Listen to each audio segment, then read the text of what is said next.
د بردیر د شنو غرونو په لمنه کې د صاحب آباد بازار د یو داسې پخواني هنر کور دی چې دلته لرګي یوازې پرې کېږي نه بلکې د هنرمندانو په لاسونو بیا ژوند مومي.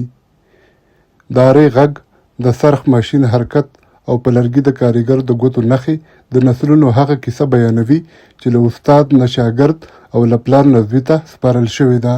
په دې بازار کې د غوز، توت او نورو لرګیو خامې ټوټې د کټونو دروازو او د کور د ښکلو سامانونو په بڼه بدلیږي. هر نقش، هره کرښه او هره ګلکاري د یو هنرمند د کلونو زیار او تجربې نښه ده. دلته تقریبا د 2004 نه خپل کاروبار کو.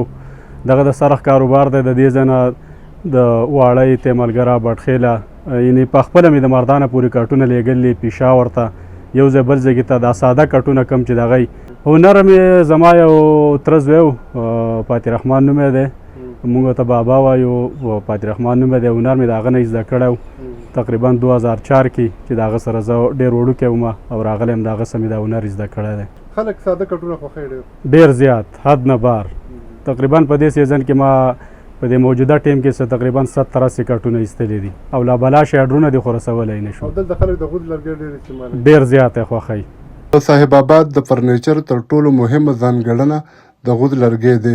کاریګر وایي دا لرګی کلک، ښکلی او اوږد عمر لري او رنګ هم د وخت په تېرېدو ژر نه خرابېږي. عام خلک د سپیردارانو بازوګان لګوي، سپیردار لګوي، کیکر لګوي، توت لګوي، خو دلته کې لکه تاسو ته به اصلي شی میلاویږي او څومره د دې صوبې په سطح باندې لکه چې د فرنیچر کاروبار کېږي په ښه طریقه سره کېږي نو هغه په صاحب آباد کې کېږي.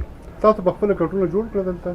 او چې مونږ کټونه جوړوو او جوړ کړي هم دي. دغه دی دا لکه ښه ښکلي برابر پایدار کټونه او ښه برابر دغه دی. د غوز لرګي کې داسې څه کمال دي؟ د غوز لرګي کې نور څه کمال نه خو دې یو رنګ برابر چې پوخ لرګی او بله مسله پکې دا چې دغه دی دا لکه د غوز لرګی چې کومه دی نو دا مخې ته خرابېږي نه، اوبه هم نه اخلي، داسې خاص خرابېږي نه. د صاحب آباد په هر دکان کې د یو کاریګر د ژوند یوه برخه پرته ده. څوک لرګی پرې کوي، څوک یې رنده کوي، څوک پرې سرخ تاووي او څوک پرې د ګلونو او پاڼو نقشونه جوړوي. همدا وجه ده چې د دې بازار نوم اوس تر لرې سیمو رسېدلی دی او خلک د خپلې خوښې فرنیچر اخیستلو لپاره دلته راځي. دلته د غوزانو خپې ډېرې په اعلی سطح باندې سرخ کېږي او چې یو سړی یو پیر ویسي نو څوک یې ویني د بیټک ته لاړ شي نو هلته چې دا ویني نو هر سړی ورته وایي چې دا د کوم ځای نه راوړلي. نو دا یو واحد ایریا ده زموږ د صاحب آباد بازار دی او دلته خلک د اعلی کوالټي د دیر والا کسان راځي، ډېر ښه ښایسته ښایسته سرخ کوي. که څه هم اوس ماشیني او عصري فرنیچر بازارونو ته ډېر شوي خو د صاحب آباد لاس جوړ هنر لا هم خپل ارزښت ساتلی دی. ځکه په ماشین جوړ سامان کې چټکتیا وي خو د هنرمند د لاس تودوخه، مینه او د کلونو تجربه پکې نه وي.